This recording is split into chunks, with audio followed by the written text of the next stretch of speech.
ஸ்ரீ நடன கோபால சுவாமிகள் அப்படின்னு சொல்லிட்டு ஒரு கிருஷ்ண பக்தர் இருக்கிறாரு. தினமும் அவருடைய சீடர்களுடன் சேர்ந்து கிருஷ்ணனை வணங்குவது அவருடைய வழக்கமாக இருந்தது. ஒவ்வொரு நாளும் அவருடைய கண்களிலிருந்து நீர் வந்துட்டே இருக்கும் அந்த பூஜையின் போது.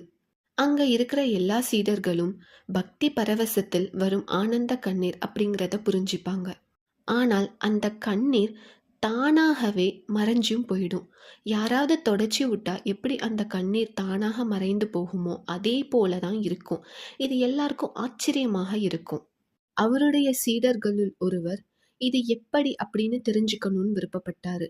இதில் ஏதோ ஒரு தெய்வீக செயல் இருக்கு அப்படிங்கிறது புரிஞ்சது அவருக்கு. அதனால அதை தெரிஞ்சுக்கணும் அப்படின்னு சொல்லிட்டு ஒரு நாள் அவரு பக்தியோட பகவான் கிருஷ்ணனை உருகி பிரார்த்தனை செஞ்சு கோபால சுவாமிகளை அவர் பார்த்து கொண்டே இருக்கிறாரு. அன்று பக்தி பரவசத்தில் இருந்தாரு அவரு. அப்போ கோபால சுவாமிகளுடைய மடியில் கிருஷ்ணர் உட்கார்ந்துட்டு இருக்கிறது அவருடைய கண்களுக்கு தெரிஞ்சது. அப்போ அவருடைய கண்களில் இருந்து வரும் அந்த கண்ணீரை பகவான் கிருஷ்ணர் தான் தொடச்சி விடுறாரு. இந்த காட்சியை பார்த்ததும் இவருக்கு அவ்வளவு சந்தோஷமாக இருந்தது. ஒரு கிருஷ்ண பக்தராக இருக்கும் அவருக்கு பகவான் கிருஷ்ணனுடைய காட்சி கிடைச்சதன்று.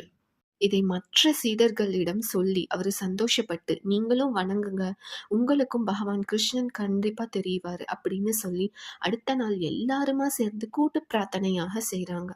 அன்று அனைவருக்கும் பகவான் கிருஷ்ணன் காட்சி தந்தாரு. நடன கோபால சுவாமிகளின் மடியில் கிருஷ்ணன் இருப்பதை எல்லாருமே பார்த்தாங்க. அந்த பக்தி பரவசத்துல எல்லாருக்குமே ஆனந்த கண்ணீர் வந்தது. அப்போ அவங்க எல்லாருமே பகவான் கிருஷ்ணரை பிரார்த்தனை செய்றாங்க. நடன கோபால சுவாமிகள் எவ்வளவு புண்ணியம் செய்திருந்தால் பகவான் கிருஷ்ணனே அவருடைய மடியில் உட்கார்ந்து ஆனந்த கண்ணீரை துடைக்கும் பாக்கியம் அவங்களுக்கு கிடைச்சிருக்கும். ஆனால் அவ்வளவு புண்ணிய பலன் எங்களுக்கெல்லாம் இல்லை அப்படின்னாலும் எங்களுடைய பிரார்த்தனைக்கு இணங்கி எங்களுக்கு நீங்க காட்சி தந்ததே மிகப்பெரிய விஷயம். இதற்கு நாங்க பல புண்ணியங்கள் செஞ்சிருக்கணும் அப்படின்னு சொல்லிட்டு எல்லாருமே உருகி வணங்குறாங்க.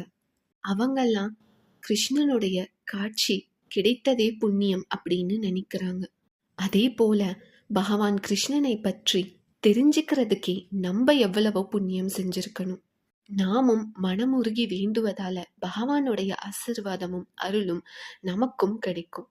நன்றி, வணக்கம்.